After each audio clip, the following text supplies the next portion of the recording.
welcome back to a brand new video of the Target Individual Program, Target Experience. Again, I'm going to show you guys how they engage in psychological color warfare using online media platform like Facebook. What they will do is that you see these reels. So let's say if I click on a reel, see what happens, right? Fuck doesn't love Erica Badu. And this is, let's do another one. I think I did that one already. Okay, that one, I didn't do that one. Let's see this one. We just saw you at the That one is fine. Let's see this Iran's one. closest ally. Okay, let's see this one. All right. So you see now that I've exposed it, but I'm glad I'm able to. I showed you guys in the beginning, right? See now that I'm doing the video exposing what is it they doing, and all of a sudden I have no problem, I have no issue, right? But I'm glad I'm able to show you guys in the beginning of this video what happens whenever I click on a reel. It will be like this gray screen, and then a couple of seconds will go by, and then either I have to refresh the screen in order for the video to play, or it'll take a couple seconds and then the video will eventually play. Also, whenever I play a reel with LeBron James, the video will be paused, right? So it would not play at all. The reason why, they do this because, again, the fact that, like I was talking about LeBron James and what a good father he is to his children.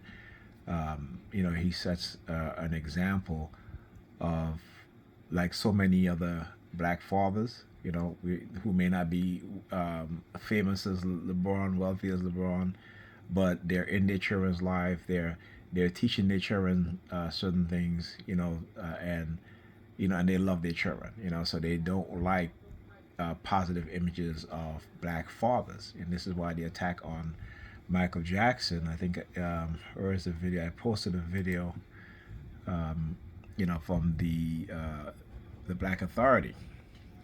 And of course, they always talk about, just like they talk about Serena Venus Williams' father, and the fact is that their father made a sacrifice. He sacrificed so that he can put them in a position that they're in as they become older. Same thing with Joe Jackson. Growing up in Gary, Indiana, in the 60s, 70s, poverty, he's a hardworking man, able to purchase a home for his family, had very talented kids, and he wanted to put them in a position that they will, because again, we have to understand his mindset at the time.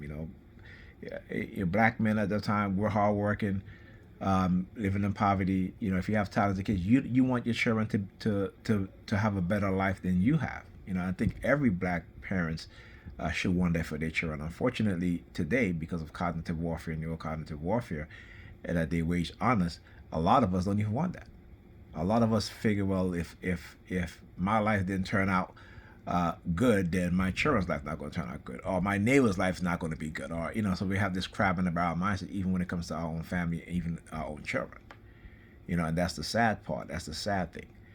But they can never make Joe Jackson look bad in my eyes, because I understand that in the era in which he was living in, that he put his children in a position where they become not only famous and because they're talented, but also wealthy, right? And unfortunately, you have the white supremacists, including the liberals, who will attack black fathers, and whereas they praise and uphold white fathers who will also push their children to be famous and to be successful and famous and and such, right? But when it comes to black men in particular, and black fathers, and I keep saying this is why they keep driving a wedge between black men and black women, and particularly we've seen this with welfare. We've seen it with the job markets. It went from welfare to now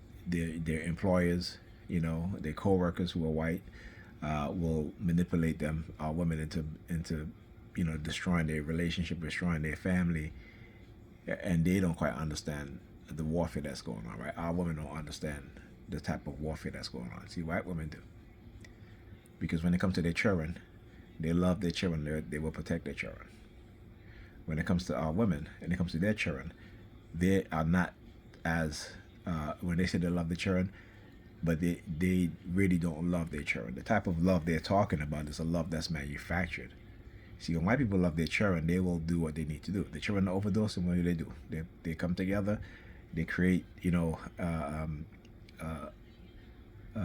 they solve problems, I should say, so that the children don't have overdose anymore. If they do have an overdose, they can be saved. Black people, when it comes to our people, we don't have the collective mind to do such things. And it's not because we wouldn't have a collective mind to do it, it's because we are being undermined every single day. This is what you need to understand. All right? So, again, just I have to throw that in there because it's relevant. It is relevant. They do not want black men in particular to set good examples. They don't. All right? Talk to you guys in the next video.